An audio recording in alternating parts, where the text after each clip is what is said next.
Parliament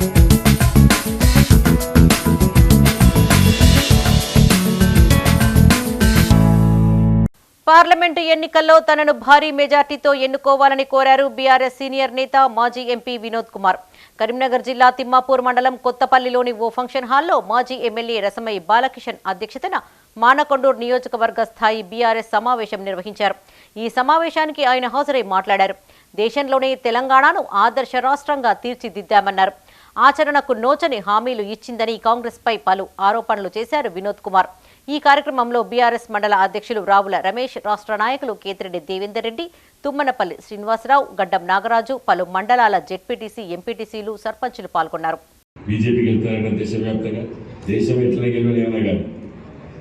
ఇక్కడ సంగతి ఏంటి అడగాల మనం.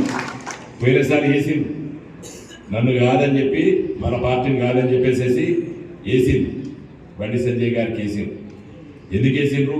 ఆడ పుల్వామా అటాక్ అయింది, ఆడ దేశాన్ని కాపాడాల పాకిస్తాన్ నుండి, లేకపోతే ఈ మోడీ కావాలి ఈ దేశానికి అని చెప్పేసారు.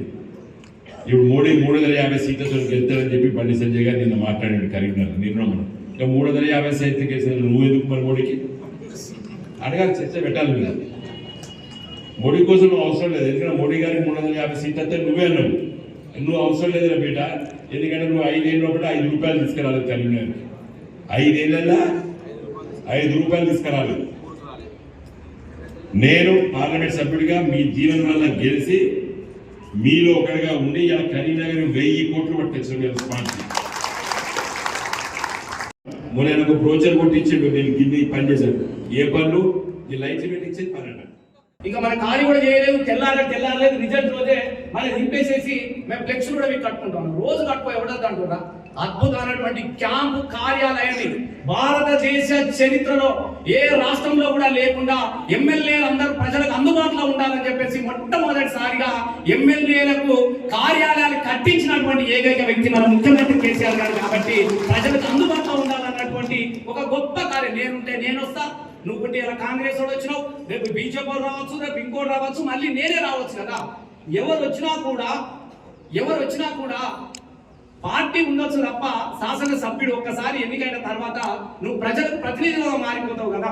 అది నీదే అవుతుంది కదా. ఇల్లు అంత తొందర ఎందుకు? అంత టెంపరితనం ఎందుకు? అంత చిల్లర ఆలోచనలు ఎందుకు? వచ్చి చేసిన తర్వాత నిన్న కాక మొన్న పోయి చాలా అసభ్యకరమైనటువంటి పదాలు వాడిండు కార్యాలయం మీద.